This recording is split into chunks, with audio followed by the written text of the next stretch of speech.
Like and subscribe. This is the Nightly Fix. Please head to our YouTube channel, Foolish Club Media, because the Nightly Fix is powered by Foolish Club Media. Head to our YouTube channel, like and subscribe. If you do not do so, you're going to be feeling like me. And yes, this is live. Together right now. This is live, Serda, and I'm sorry. I am in the midst of a left hamstring cramp. I am fighting the good fight. I have been drinking. I did squats yesterday. Squats. Did you too? Oh It my sucks, god! dude. My knees are bad now. At 36, knees don't work the same way anymore. Steve, I told you we talked about earlier this week about hey, making the turn for the 108th time. Let's get it right. Let's get this body right. Shout out to GPT. They put together a 7-day workout plan for me as well, which is not 7 days, but they've given me the week. It was leg day yesterday, and I am in a fight for my life right now. Steve, I don't know if this is where the cramp is coming from. Not to mention, I am certain I have plantar fasciitis, but I can't sit down. I've got to get out of the car on a full turn, 2 feet out of the car, and then help. I tried to take a dump this morning, and baby, that was a problem. I'm going up against the walls, sliding down to get into the squat position. I am hurting. I have done a really good job the last 2.5 years of my life, working out consistently. And I'm good at it. 3-4 times a week, every week, I am there. Not always eating right. Certainly drinking too much alcohol sometimes. Hell yeah. But the one thing that I was for a solid year straight, I was real hard, squats at least once a week, lower body once a week. And the last 8 months, I have not been good. I have let the squats just totally dissipate and disappear. And so I've been trying to go back at it hard the last month because I'm you got to work out your lower body. You got to. And I was at the point where I was using a 50-pound weight vest and doing squats and being okay last year. Now, I can barely do any weight or whatever before my hamstrings start pulling on me and hurting. And so now it's I've just been doing bare minimum squats and my legs still feel like they're falling apart. And listen, I've worked out. I haven't been just on the shelf, but I hadn't done legs in a while. And I think one, I hadn't done them in a while, and then I got too aggressive. I did 4 sets of air squats. Feel that quad or that hamstring just pull, and you're like, ah. It's just it's the thighs, quad, thighs, whatever that hell that is. That area, that's what's giving me up and down. That's a problem. But I hit.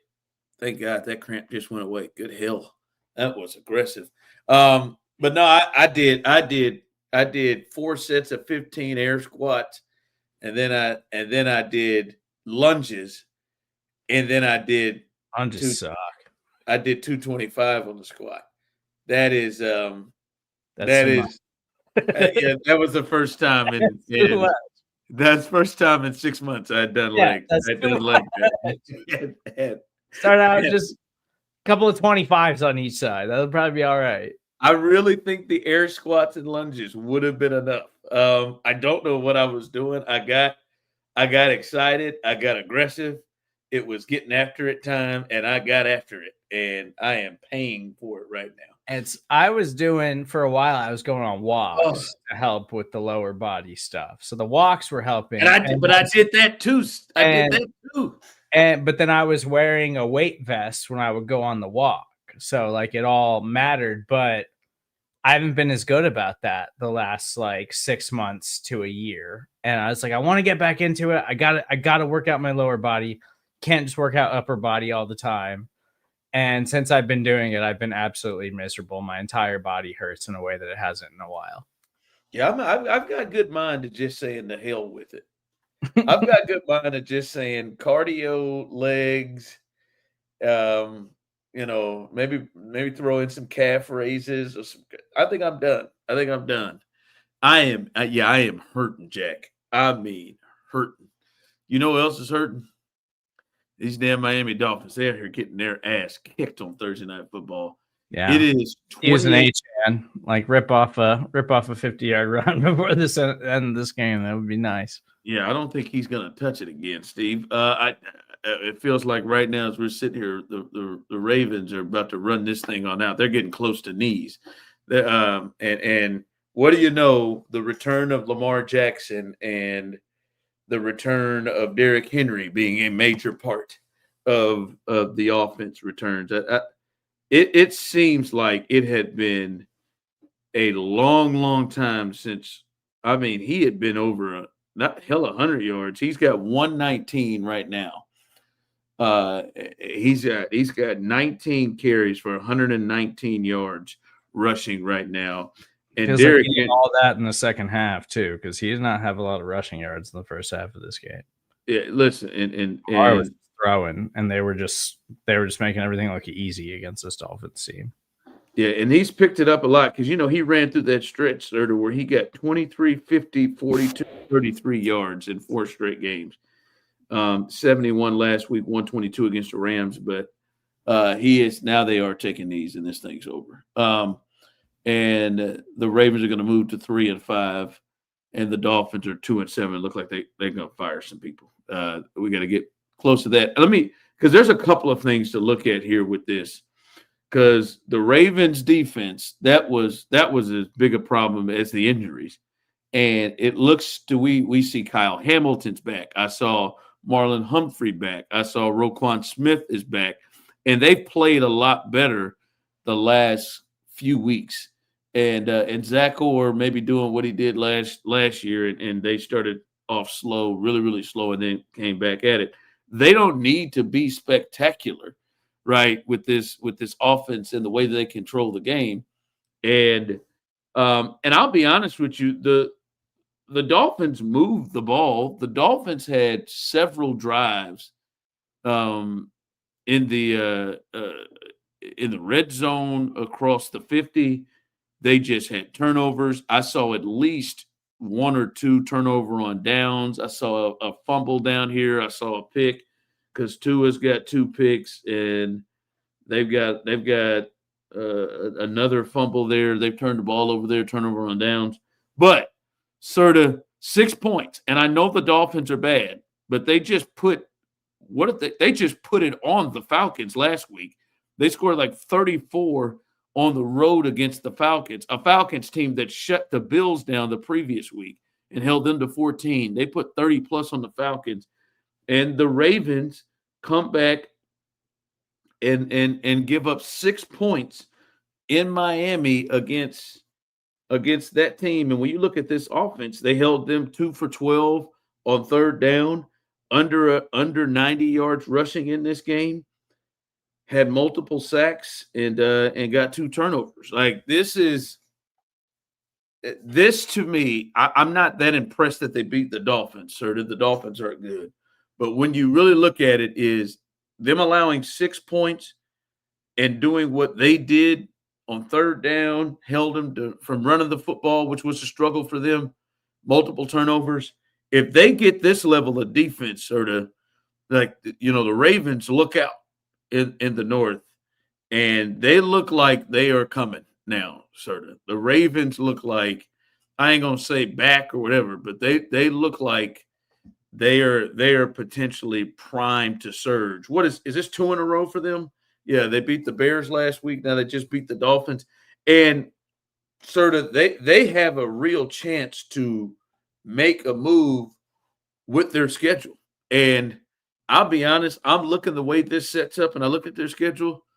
They very well may win the North. At the worst, I think that they are definitely potentially going to get in the playoffs. And I know that's weird. They started off 1-5. They've won 2 in a row, but sort of they just beat the Dolphins. This run of at Dolphins, at Vikings, at Browns, home Jets, home Bengals, home Steelers, home Bengals. Like the way that they're playing, and now they've got everybody healthy. Hey, they look like they are primed to make a real run right now. A real run right now. I think that's obviously the team to watch. I think a lot of people thought about this once Lamar and the crew got healthy. They got everybody back right now, 28-6, and they have a very, very, very good schedule to navigate through. I mean, you could see this being in their last 10 a 8-2 type stretch. They're really different than the Bengals, obviously, because like the Bengals have been this story. What's different, Joe or Lamar? It's Joe, and like Joe's not coming back anytime soon. Like the earliest Joe Burrow's going to come back is probably like mid-December. And so it's like you gotta tread water and hope that you can get by with the Bengals, which the Bengals have one of the absolute worst defenses in the NFL. And the difference between the Bengals and the Ravens, and like that stretch where the Ravens looked like they were one of the worst defenses in the NFL, is that the Ravens defense was just decimated by injury. The Bengals defense isn't decimated by injury. It's just that they're trotting out awful personnel. There's no fixing the Bengals defense. We're starting to see the Ravens fix the problems because guys are getting healthier. And even to the point where like tonight, Jair Alexander was a healthy scratch tonight. So that kind of tells you where he's at in his career. Like this is a guy that was once thought of as like an elite corner in the NFL. And they brought him in hopes that like he could bounce back to like the elite status that he had showed at points in his career in Green Bay. And it just seems like the injuries have probably just like have ruined his career, and maybe he's never going to be that guy again. But they had enough pieces tonight on defense that they were like, Jair, it's not even going to activate you tonight. Like not even. Yeah, it's a miss. It's a miss on the active game day roster, and because their defense, even with Nandi Madubuike out for the rest of the season, like. They're a lot better than when they played the Chiefs. When they played the Chiefs, they were just decimated by injuries. And we know this team is more talented than that, especially on the offensive side of the ball.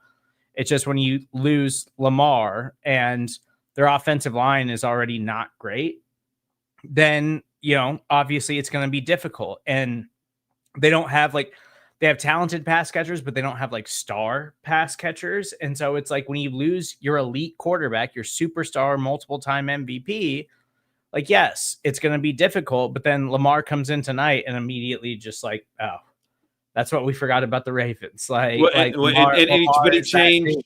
He changed Derrick Henry. Yeah. He changes the offensive line. And he changes so much. I don't think this is the best Ravens team that we've seen by any stretch of the imagination. I think 2 years ago was probably the best one that we've seen. But they're still really good, and they can still certainly be a playoff team. I think they can still go on a run. I think everything in the AFC North is fake right now. Nobody believes that the Steelers are as good as they are. I think the Steelers are one of the fakest teams in the NFL right now with their record. And so that division is wide open for the Ravens to go on a run. So, yeah, I think it is scary. Like, I think the Ravens have lots of issues. I don't think they have a good enough pass rush by any stretch of the imagination. Their offensive line is questionable at best, but they're still a playoff caliber team. And they're a playoff caliber team in a way that I don't think the Bengals are, but everybody still wants to put the Bengals in that conversation. Yeah, the Bengals are going to be just up and down because Joe Flacco is going to be up and like what he does is going to be up and down. Like one game, they may be able to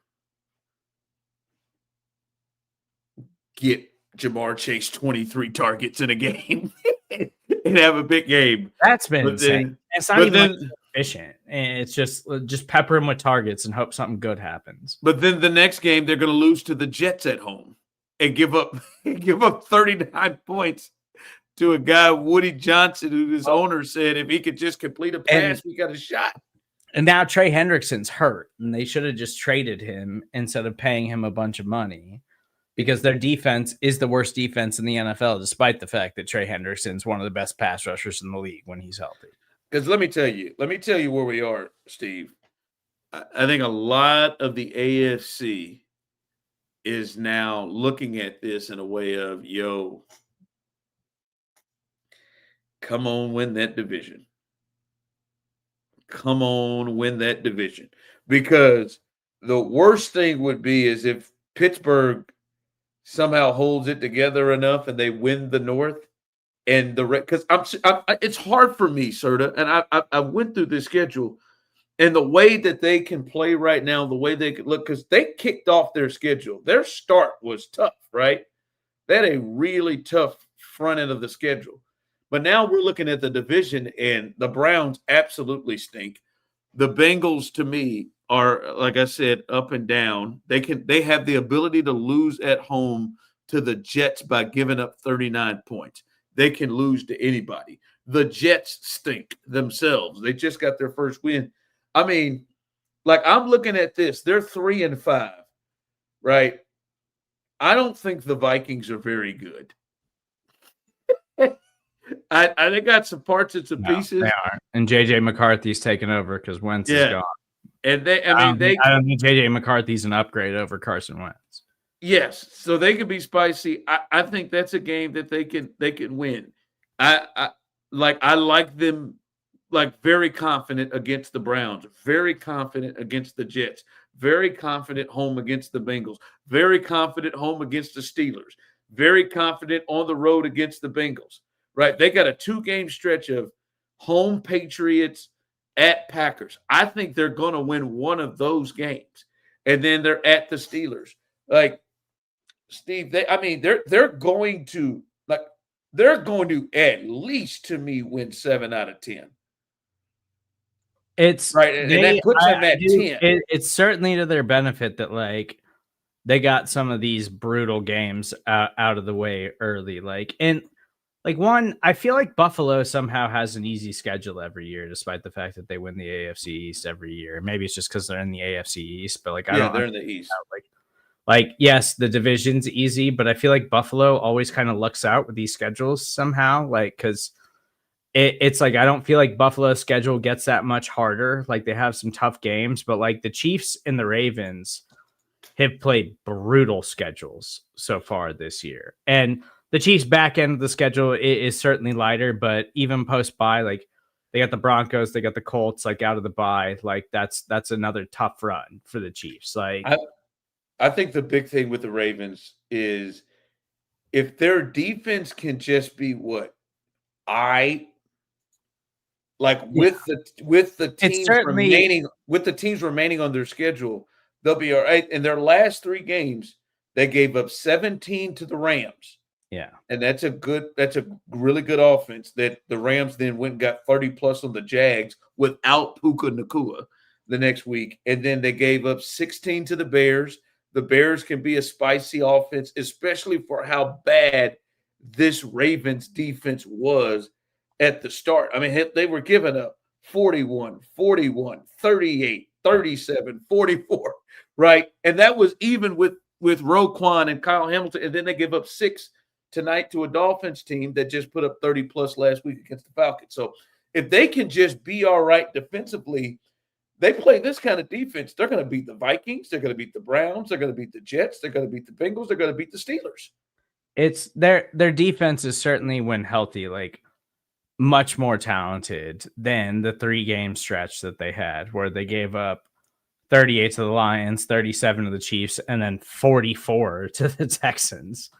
To the freaking now the Texan one's tough. All right, that one was no Roquan, no Kyle Hamilton, no anybody. And Roquan and Kyle Hamilton get hurt against the Chiefs, like, and Lamar gets hurt against the Chiefs. They didn't have Lamar in that game, so like, yes, like, it was just the Texans perfect setup on the schedule to just, like, decimate the Ravens at their lowest. They had 6 practice squad guys getting serious time against the Texans on defense. Yeah, but they are so much more talented when they're healthy than what we have seen early in the season, and also I think they are well coached. Like, they have a good coaching staff. They're gonna figure it out, and they're gonna be fine.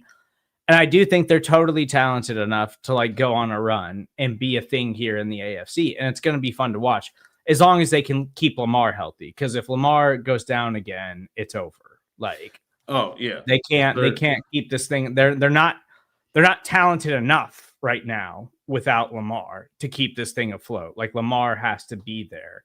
And as long as they keep him healthy, then yeah, I think they can be a playoff team because the AFC sucks. Like, it really does. Like, I think there's a handful of good teams. Is a little strong. I think there's a handful of good teams and a lot of average teams, and a lot of average teams that are going to play down to the final week of the season for those last couple of playoff spots. Do you think Buffalo's a good team? I think they're a good team compared to the rest of the field, but if we're talking about, like, you think they're a good football team in this year's NFL? Team. I think they're a good team. Do you think the Patriots are a good football team in the NFL? Yes. Who do you think who do you think right now are playing like the two best teams in the NFL? The Colts and the Chiefs. I mean, that's 4 teams in the AFC that you just named that are good teams, and then the 2 you think are playing the best before we've even gotten to.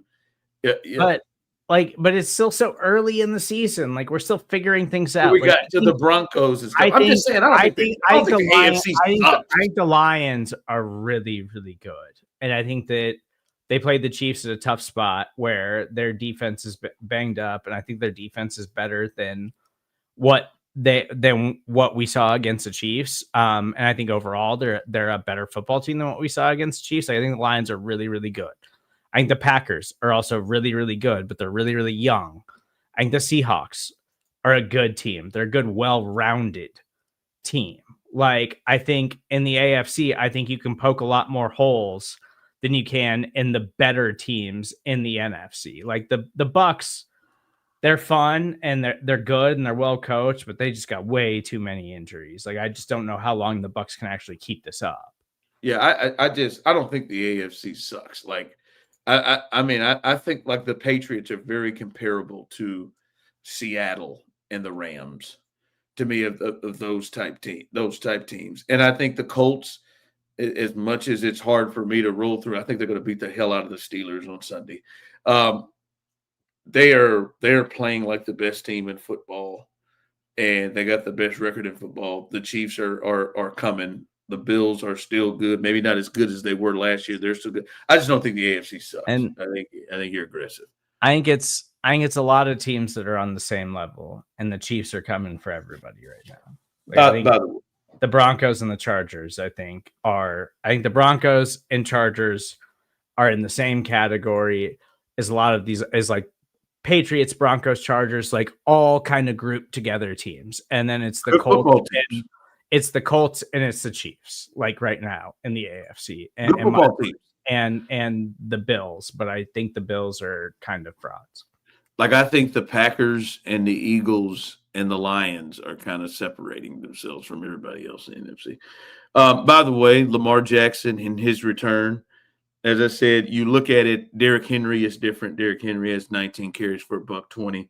Zay Flowers, plays pretty well. Isaiah Likely gets both those guys are over 60 yards. Lamar Jackson, 18 of 23, 204, 4 touchdowns, no picks, and he ran for 14 yards, limited on the run game.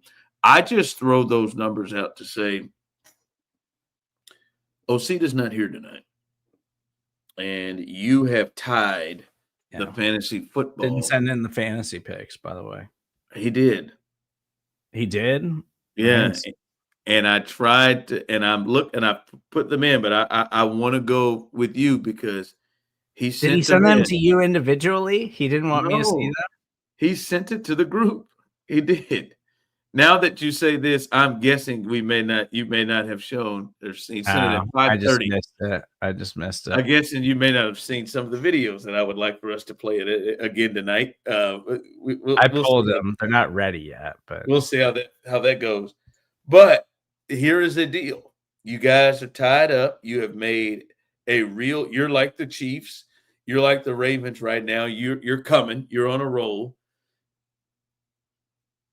He put in Jamar Chase, Jonathan Taylor as his receiver and running back. But Serda, at 5:30, I will give him that. He put in, you answered him is the craziest thing. Is you're talking about they didn't send him in. You No, I answered did it. not. No, I You did not. answered him, and then the next text after you answered a question, he sent him in. He put. I didn't see it. He said, "You guys think Lamar's going to play tonight?" And this was well after we knew Lamar was going to play tonight. And I said, "Yeah, he's playing." And I did not. I did not see the follow-up. Now he chose Lamar. Usually, the Thursday night guys we're not able to choose because we're on the air. And to me, I will throw this. I will be behind you and throw this out if you don't want, because Lamar does have 4 touchdowns right now, and yeah. I get it. That's fine. You're good with it. I'll let him have it. You let him have that's a cheap. He's not here tonight, and really, I've taken the lead in this thing. Anyway. No, you haven't. It's 3-3. And I came storming back. I've rattled off 4 in a row, but you guys refuse to acknowledge the 4th one, so it's really only 3-3.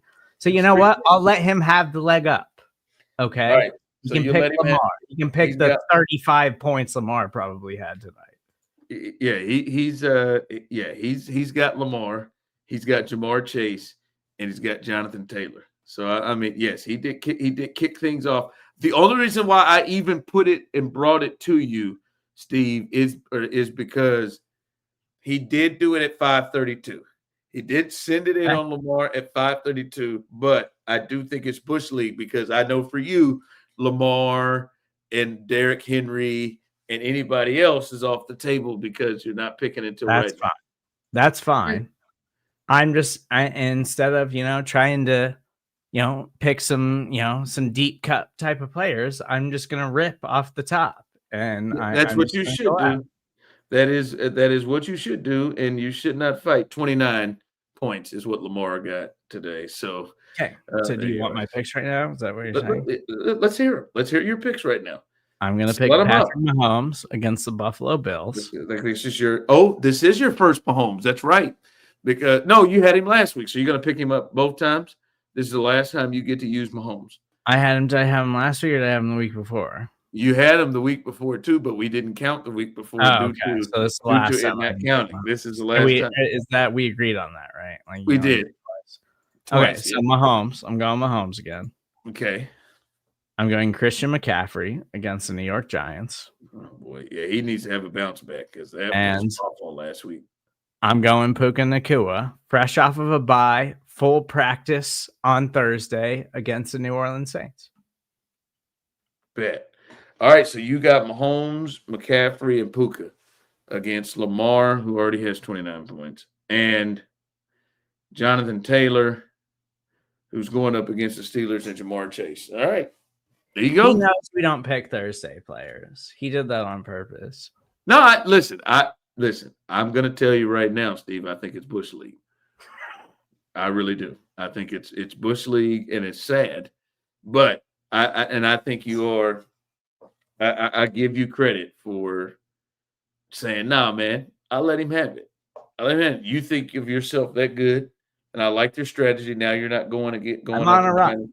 You're on a run. You're not going and doing silly things and going and get guys that because trying to show off your smarts. Now you're actually trying to win the matchup. All right. So we got the fantasy picks locked up. I'm going to need you to get this Patrick Surtain audio about Riley Moss because this is potentially a problem that Patrick Surtain is bringing up, and I think we need to take a look at this. There is evidence behind it. There is evidence in numbers, and there is evidence by the eye test. Here is Patrick Surtain on some podcast talking about his teammate, one of the unicorns. I think there's only him and what's that cat from Iowa? And Cooper DeJean that are the white He's one of the best slot corners in football right now. That are white corners in this league, and there are not many. I believe the last time we had one was Adam Archuleta a safety or a corner? If not Adam, safety. If not him, The Vikings had a white safety for a while too. We've had safety. Justin Leonard's a safety. Harrison Smith. The Vikings had another one too. I know Harrison Smith, but there was. But if it wasn't, it's Jason Sehorn. Then I think Jason Sehorn is the last white. The Eagles got a white safety right now too. What's his name? Yeah, we get white safeties. John Lynch is a Hall of Fame white safety. Yeah. We've seen that. It's the other one. It's sliding them out.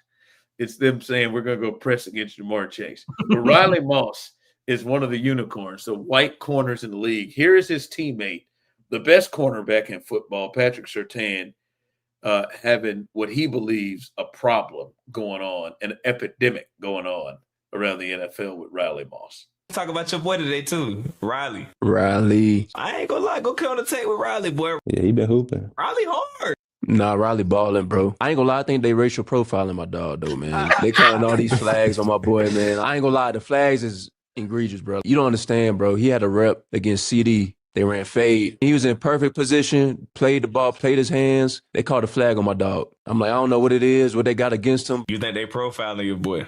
Yeah, they profiling him, bro. It gotta be, bro. I don't know what it is.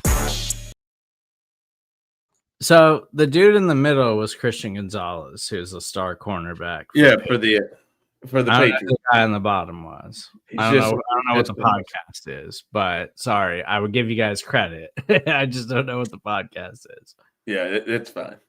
Credit given. You know who you are. Serda. I ain't gonna lie to you. Riley Moss is tied for third in the NFL in most penalties by a player with 6.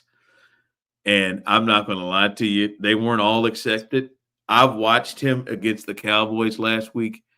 They called 3 consecutive penalties on his ass. I think he's one of the most targeted players in football. Oh, of course he is. They're racial profiling him on the target. He hasn't been that bad. He's a solid player. He just has a lot of penalties, and we shouldn't just write Riley Moss off because of the color of his skin. I'm not writing him off. I just think he's a decent player for the Denver Broncos. No one's writing him off. I just think Patrick Surtain has a real fair gripe that they are racial profiling him on these penalties. One, we know that people and it's not fair to Riley, but automatically offenses are coming out in game plans and saying, that's the duck. That's what we're going to do. Now, I know Surtain's on the other side, but I don't care if he wasn't. I think they would be attacking him just on sight from Riley Moss. We got a city and state. Where the hell's Riley from? That's it. Where is he? Iowa. Oh God, is he an Iowa kid too? Yeah, he played for Iowa. Were they? Oh God, he did 3-3. Riley Moss, all Big Ten selection. Of course, he came from Iowa. Man, him and Cooper were there together. That's where they breed white cornerbacks.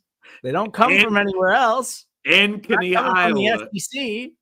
Yeah, Ankeny, Iowa. Him and Cooper DeJean there together. Man, boy, they was breaking off the bastards in the Big Ten.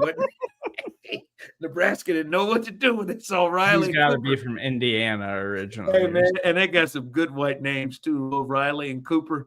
Riley and Cooper. But no, man, he's an Iowa born and bred. Listen. I think there is definitely something to. I promise you, I can believe there is something to that young man getting more penalties.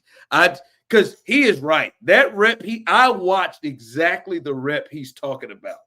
They were in the end zone. They had just called him for 2 other penalties. And he's getting mad too. He's throwing his hands up in the air. They had just called him for 2 other penalties for pass interference or illegal hands, whatever. And in the end zone, he played it perfectly. And I remember, Tony Romo saying, boy, I don't know if I like that call.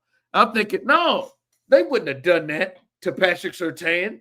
They wouldn't have done that to Trip McDuffie. They'd have done that to Derek Stingley. They wouldn't have done that although Sauce believes they're against him too, and he's black. But no, man, I wonder, is there a semblance of, there's no way this white guy staying with CeeDee Lamb. Gotta be a flag here. There's no way he's staying with George Pickens. Yeah. Gotta be a flag here. Well, So Cooper He's DeJean, six. He's got 6. He's tied for 3rd in the league with most penalties. So I don't think Jawan that's Taylor. been a problem for Cooper DeJean. So the Eagles also this week, so DeJean is a predominantly slot corner. Fantastic, actually. Like one of the best slot corners in the NFL right now. I thought you were One going of to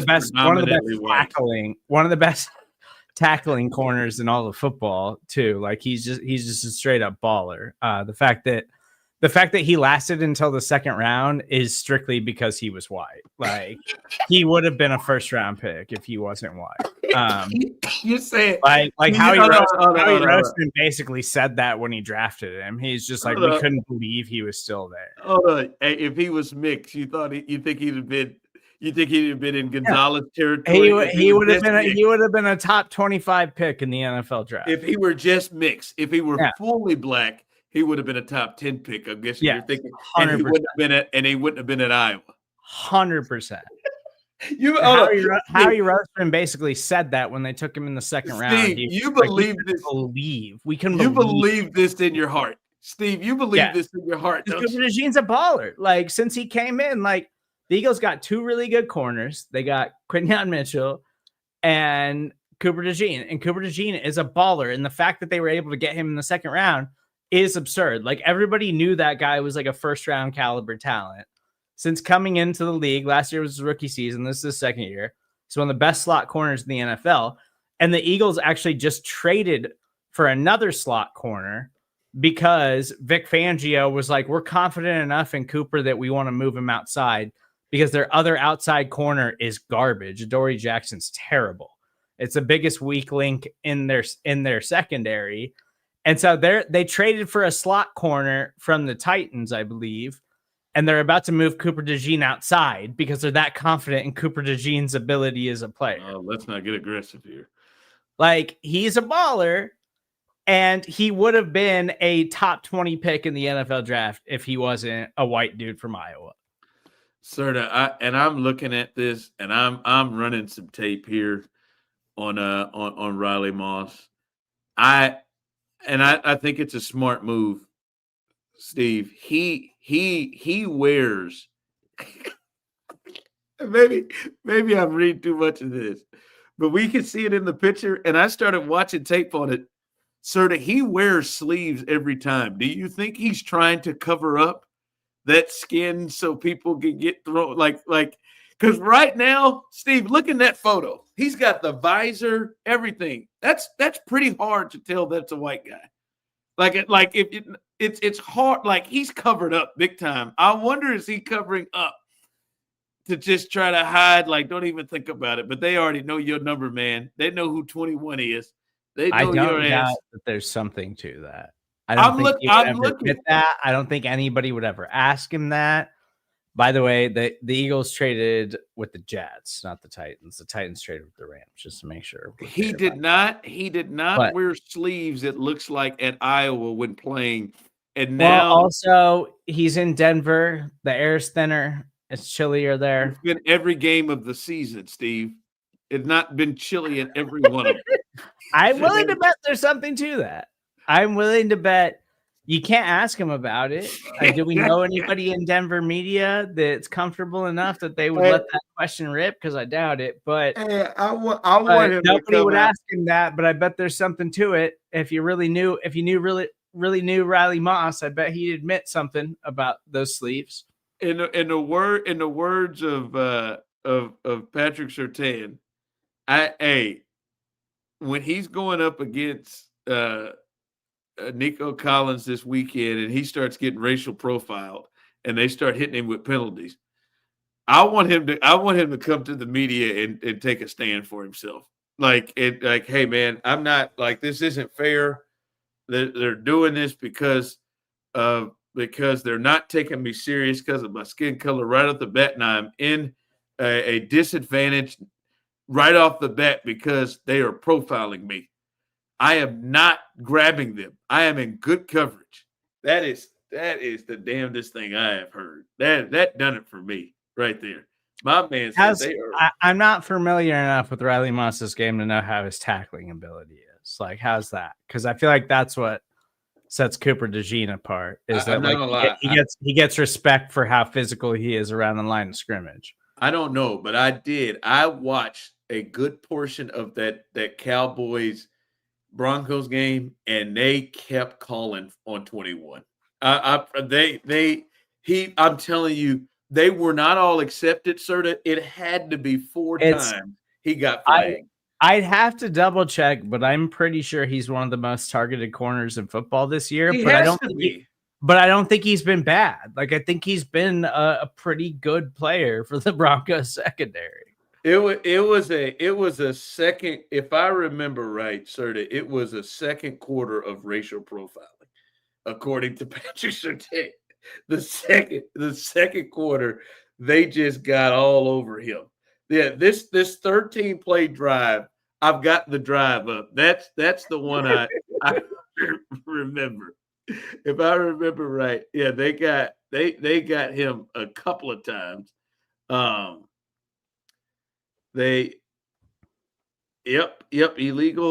Illegal contact number 21. Yep. There's let's see. Let me keep rolling through. There's one on there, illegal contact number 21. Let me see. There's got to be another drive in here where I just distinctly remember that long second quarter, that drive. He couldn't keep getting hit with it. Yes, there we go. Prescott steps back to pass incomplete, short, intended for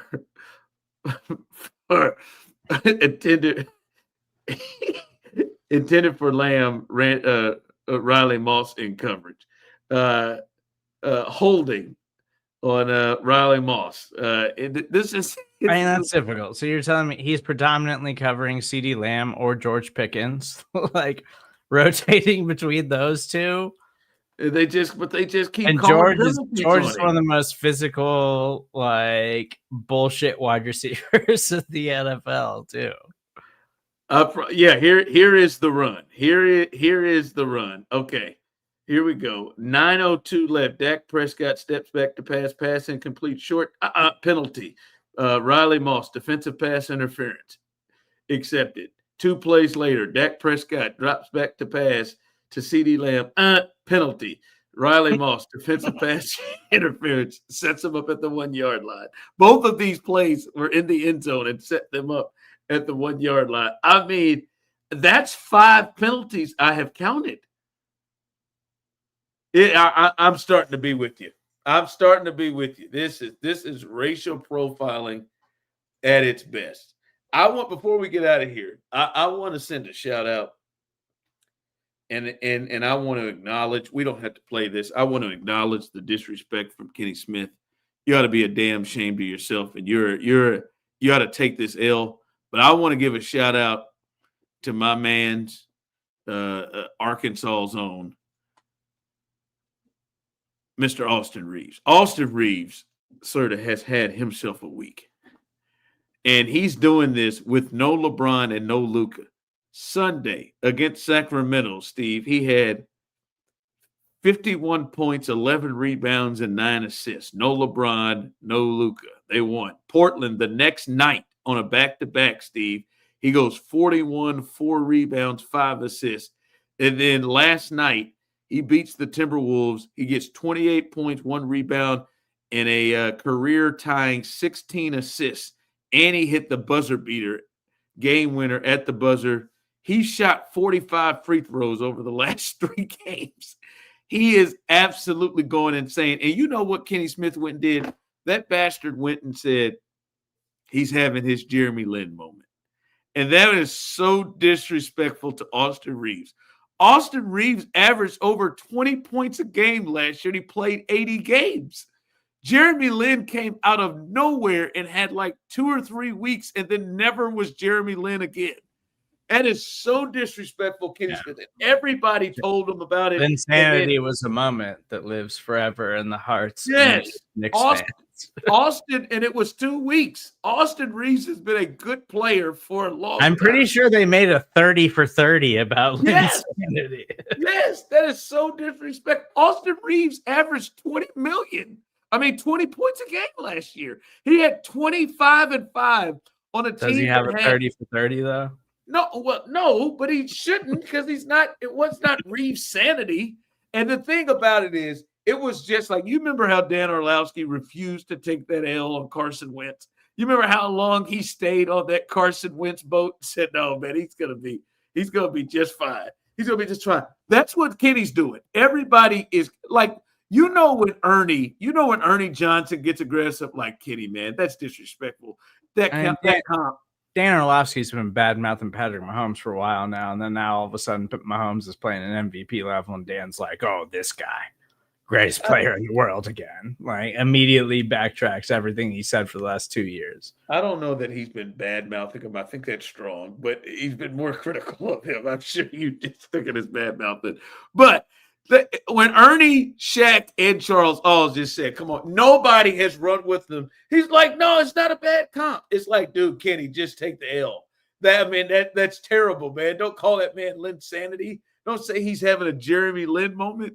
What are you talking about? He beat he scored like 40 in a playoff game 2 years ago and beat the Grizzlies. I remember he ran up. I was at Kemah Boardwalk for some reason near Galveston. And I remember him saying, I am him in the camera after scoring 40 and hitting shot after shot. And now you're calling him Jeremy Lin. You're just getting upset because of those knees.